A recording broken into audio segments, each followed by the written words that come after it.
Okay, welcome back to lecture number 9 in digital image processing. It's a new term, and we are slowly building upon the applications for digital image processing. All the concepts that we learned in term 1, now we will be using it more often. Okay, so one small topic for this week, maybe relatively less loaded week, I would say. So this will be mostly focused on the general concept of image restoration. Okay, so what exactly is that? Let's actually see. Okay, so what we know so far from all that we learned in term 1 is about filters, right? You can use something like averaging filter or a Gaussian smoothing or a weighted averaging filter to remove something like additive white Gaussian noise, right? We already know that. If you have multiple images, you can just add them up to remove the noise in a similar fashion, right?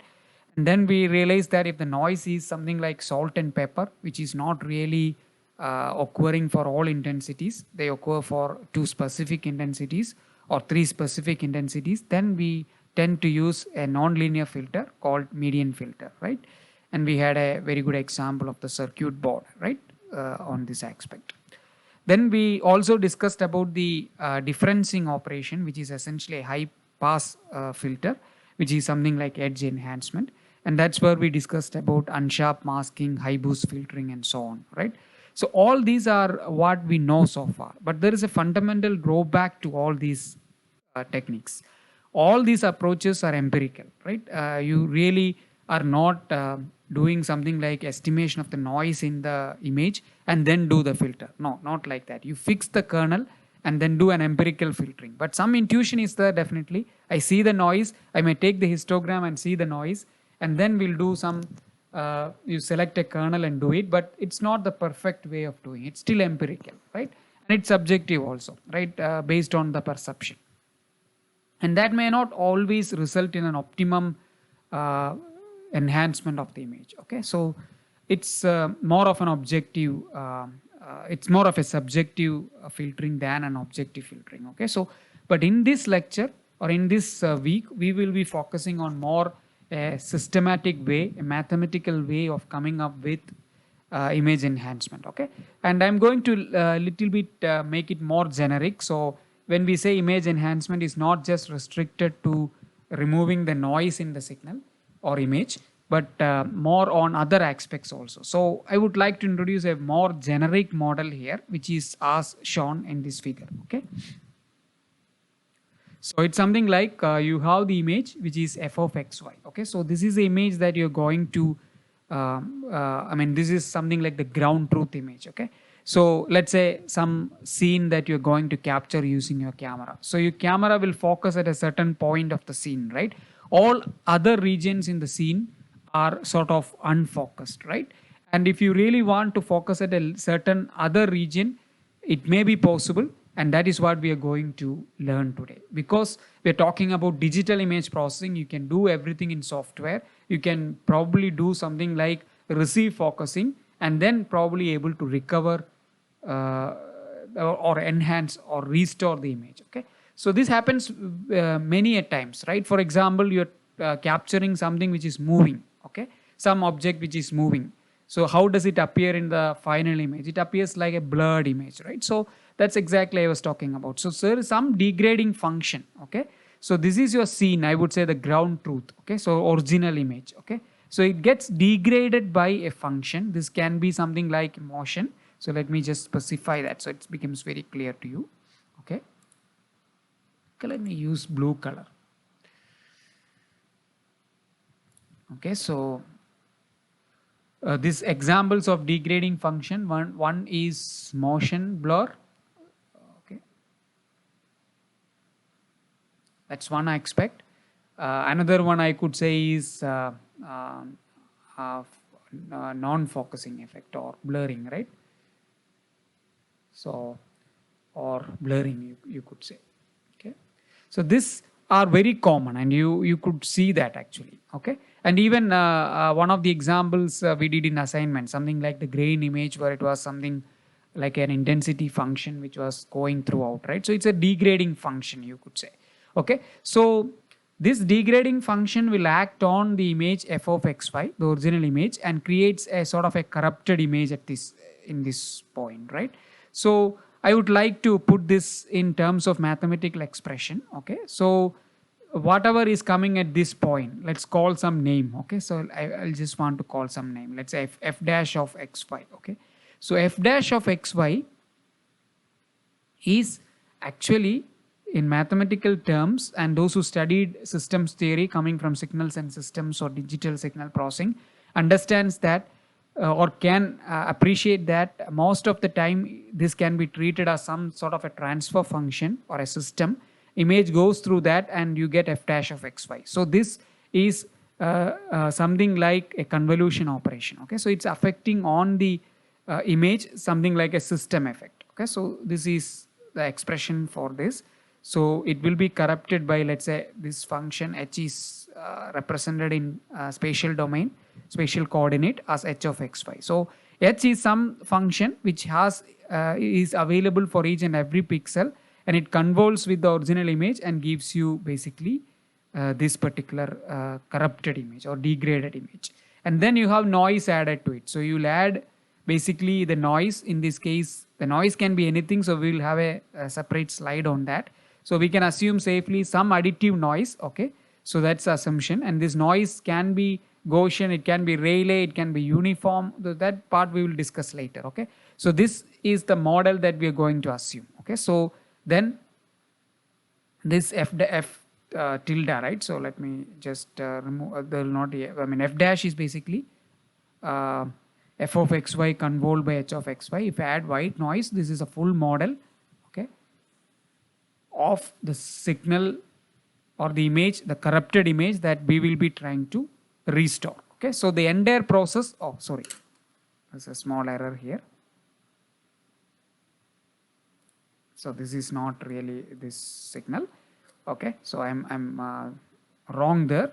Okay, and this what we have is, sometimes it's good to make the mistake so that you will also listen to it, right? So this part is basically, okay, g of x comma y, correct? This part, okay? And then what we do is we operate on that, we design a restoration filter, and then we'll try to recover f dash of xy from g of xy, okay? And that there is another convolution, okay? So some filter here, so let's call it as an estimate, okay? H hat, which is an estimate of this degradation function. So what we have is f of xy, which is sort of restored image, okay? So it should be as close to the f of xy as possible, and it is given by g of xy, again convolved with h hat, or you could say h hat of x comma y, okay? Just follow the term, okay? So that's it. So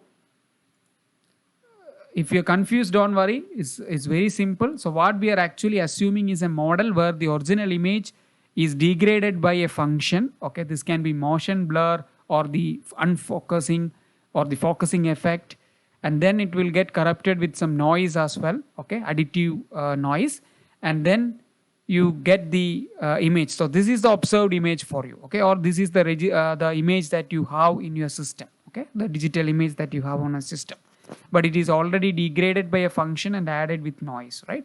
And now what we do is we use a filter. We need to come up with an optimum filter here, which will work on this corrupted image and will try to reproduce the original image, okay? So your objective is to have f of xy, which is the estimated image, okay?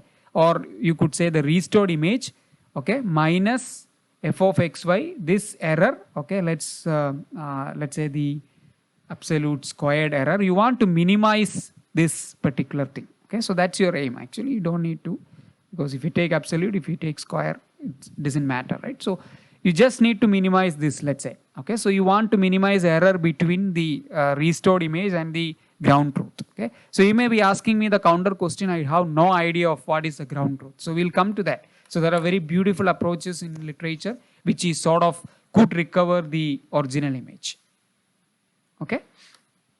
So I hope the concept is clear, okay? Let me introduce the same concept. So g of xy is this guy. So that is actually f of xy convolved with h of xy, and you add the noise to it. Okay, so this is your thing. And if you want to recover that, the restored image, you pass it through another filter, which is actually h of xy. Okay, g of xy is passed or convolved or filtered with h of xy, and you get an estimated, and your objective is actually to make this closer to this guy. Okay, so that part is very clear. And just want to introduce you, in many cases you will be going to the Fourier transform. Okay, so you take Fourier transform on both sides, you get something like this. So g of u comma v, this terminology should be very thorough with you by now. So then we know that convolution becomes multiplication in Fourier transform. Okay, so it will be multiplication of f of uv, which is the spectrum, the Fourier transform of your original image, multiplied by the Fourier transform of your degrading function, and then added with the Fourier transform of your noise. Okay, so that's the concept. And then the same applies to the recovery part also, the restoration part also.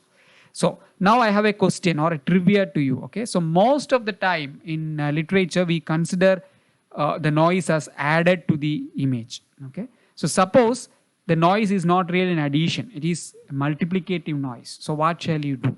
Okay, so there is not much work dedicated to multiplicative noise. The reason is very simple. Okay, so let's assume this. Okay, let's make it very simple. Okay, so I have a signal f of xy, x comma y, and most of the time you have this sort of concept, right? So what happens if it is something like multiplied by eta of xy? So you can still convert this. You take log of this, right? It becomes log f of x comma y plus log of eta x comma y, right? So it became an addition. So that's the reason why this is sort of a more generic representation, because even if it's a multiplicative noise, most of the concepts that we learn can be readily applied.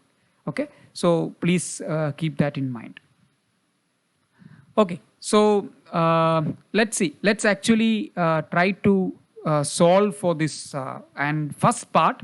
Okay, so let's take it as a two-part problem. So one is definitely you want to remove the effect of this degrading function, which we will talk secondary. Okay, next. First we will take this part. Okay, so let's try to remove the noise part alone. Okay, so there are many ways to do it. So you already have two of them listed over here. One is the smoothing and the other one is a median. Okay, so these are empirical approaches. Now there is a more systematic way of doing. Okay, yeah, before that, where is this noise actually coming from? Okay, so that's very important. Okay, so let's actually talk about details of noise, and this is what I promised you in the last session also, that we will have some discussion on the types of noises, noise possible in the image. Okay, so noise may be due to non-ideal sensor elements that we discussed actually during the time when we talked about the acquisition system, where all sort of imaging systems is a bunch of sensors, an array of sensors, right? And each sensor is ideally not exactly same as the other sensor. There's some inherent manufacturing differences, right? So that creates some noise, definitely, right? So that can be something which is categorized as the noise in the acquisition, right?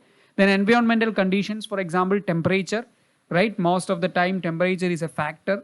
If it is extremely cold, you will have some effect. If it is extremely hot, you will have some effect. So that is one aspect. Illuminance, if it is bright light condition, I capture the image, I capture the scene, it looks different than if it is something like a very darkish environment, right? So that's important, right? It's a noise, right? Then corruption during transmission or compression. Okay, so compression or quantization, for example, is a very good example where you are inducing noise. When you quantize the image, right, when you quantize the intensity of the image, you are inducing a noise in the image, which we discussed also, right? So this is an interesting aspect, right? And even transmission also, when you transmit the image over a wireless channel, let's say, there's a lot of noise getting added to it, for example. And compression is also a lossy effect, right? So that loss acts as a noise to the image. Okay, so it's all the coding that we do. If it is not lossless coding, all the coding that we do is inducing some error, and that error will reflect as a noise in the image. Okay, so now I just want to explain to you with some examples, some type of noise, And the most common that I think any study that you take, most of the time you start with the Gaussian noise, right? So you know the expression by now, the expression for Gaussian. And typically Gaussian noise is due to the sensor. It can be attributed to the thermal. So most of the time thermal noise is considered as additive white Gaussian noise, right? So white terminology is basically just means that it is exciting all the frequencies. If you take Fourier transform of that, ideally you can't take Fourier transform of a random signal. So what you do is you take the correlation and then take the Fourier transform. That is something known as power spectrum. Okay. So if you take the power spectrum of a Gaussian additive white Gaussian noise, you will see that it excites. It's flat throughout because it excites all frequencies, right? So it can be. This can be related to any frequency. That's the meaning of it. Okay, so just ignore that. So Gaussian, then Rayleigh is another way to actually think of noises, and this is very, very common in something like radar imaging or ultrasound imaging, for example. Anything that is something like range imaging, because typically when there is basically you sending out a signal and you're waiting for the signal to receive it. And then you do some process, something known as beamforming to create the image. But the problem is a near reflection will be having higher intensity than a far reflection. So the intensity tends to sort of take a shape of a skewed Gaussian, right? And that is what beautifully expressed as Rayleigh. Okay. And then you have exponential type of noise. So I have pictures of all these, so don't worry. So illuminance is an example similar to that. So you just take the if you see the reduction of intensity alone, it looks like a exponential, even in the case of a radar imaging, right? So that's another example.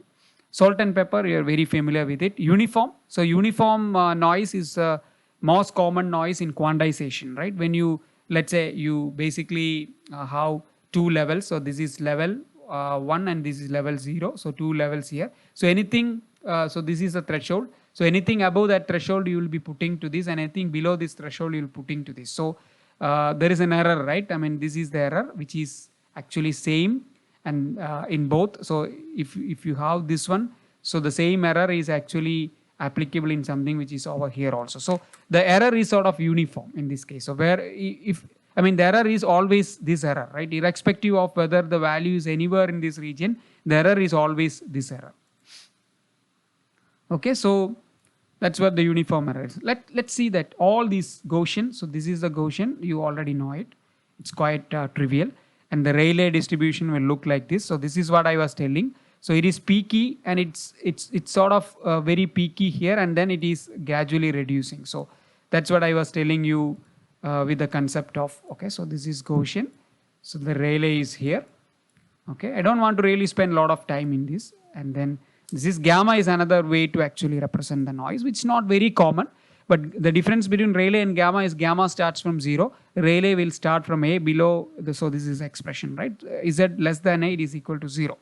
And Z greater than A, it is actually a Gaussian, which is sort of skewed. Okay, so Z minus A will skew that Gaussian out. And then exponential is quite straightforward, you can see. And uniform is here. Okay, so this is uniform, and the salt and pepper is this guy. Okay, so it's quite quite easy for you to follow, I hope. There's nothing really difficult here. Okay, so I just explained where all these noise comes into picture for us. Okay, so let's move on, and these are some examples. So to make it very clear, these distributions, how does it appear? So this is an image. So if you plot the histogram of this image without any noise, it has 3 levels, right? You have a white, you have a gray, and you have sort of a blackish. So if I plot the histogram, it will look like, without noise I'm saying. So it will look like I'm just putting. So this region, maybe it's high. So let me just put this way. And then probably somewhere here, and then somewhere here. So 3 levels. So it will ideally look like this, the histogram of this. But if there is noise, okay, if it is a Gaussian noise, then it looks like 3 Gaussians, which is actually modulated around or appearing around the 3 peaks, right? So this is perfect.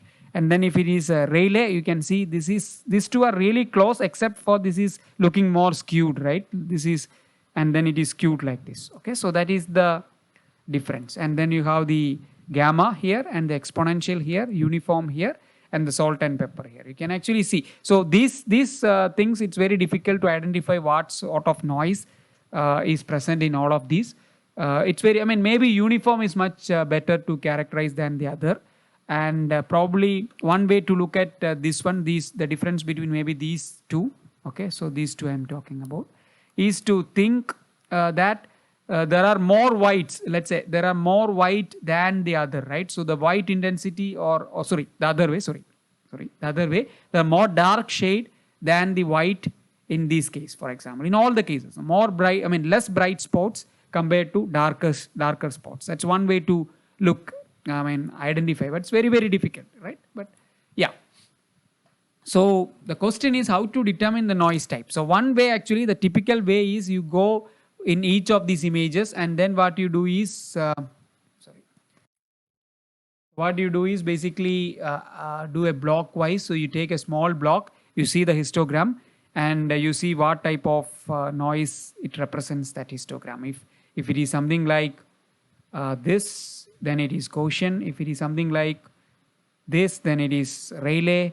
And if it is something like it close and then maybe closer to 0 is gamma, and so on, right? So that's how you're going to determine the noise. This is applicable when the noise is below certain level. After that, it's almost impossible. For example, if the spread of these Gaussian starts to overlap, then it's very, very difficult for you to distinguish, right? Okay, so moving on, one trivial approach I will present here, and then we will wind up for this lecture, and then we will discuss further in the next lectures. So one way to actually do, instead of doing an empirical filter like smoothing or median, is to have an adaptive filter for noise. Okay, so estimate the noise and then design the filter is not very easy. Okay, so what the method I was telling in the previous slide is you to take the histogram, you see the noise, and if it is Gaussian, you do an averaging. If it is Rayleigh, you may do something better, or something like a weighted averaging in one particular direction, or something like that, right? I mean, median filter, you do, I mean, salt and pepper noise, you do median filter and so on. But that's not very easy, because imagine that you have a very complicated image. You go each pixel, I mean, each region around, and then design the filter is not that quite straightforward. Okay, instead, I can design something like this, an adaptive filter. So don't worry, it's a very simple approach. So this is the estimated or the denoised image.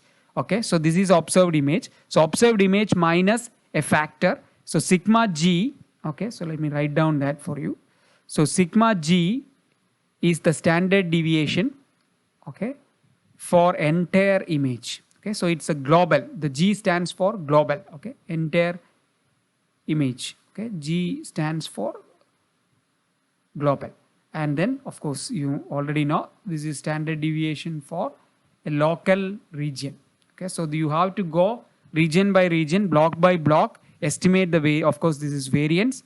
Since sigma is standard deviation, this is variance. So variance of the global region by variance of the local region. And G is the observed image, and mu is the mean of the local region. So mu L, and this one is for local region or local window, and sigma G is for the global. Okay, so now let's it's very interesting. Okay, so I'm going to tell you what exactly we are going to do. If sigma L, or the variance of the local region, is much greater than variance of the global region, okay, so then that intuitively means that local region is having lot of edges, right? Variance is much higher. So then it means lot of edges is there. If it's a smooth region, the variance will not be that high, right? So if it's a edgy region, it's high. So this means, okay, the edge has to be preserved, and I'm not going to touch the image, the observed image, that particular pixel. Okay, so this is for a pixel, right? So when you take the pixel, you take maybe 3 by 3 window around the pixel, and then you calculate the variance and the mean of that pixel. And then you have a global measure of the variance also. So if you see the local variance is way greater than the global variance, that means there is an edge there, okay, intuitively, and you keep the image. You don't really do any smoothing on the image. Otherwise, you do the smoothing. Okay, if it is equal or less than, obviously, okay, that means it is a sort of not any edge present, and you do a smoothing. Okay, so that's adaptive filter. But the problem here is this works for the noise actually. The type of noise maybe we discussed in the previous slide. But if there is a blurring, there is a degrading function, then you have to do much better than this, right? So you have to move on, okay? So that's what the next session is all about. So till then, I will stop the lecture now, and we will discuss more details about how to overcome the degrading function like blurring or motion, okay? So we'll discuss that in the next lecture. Till then, it's bye from now.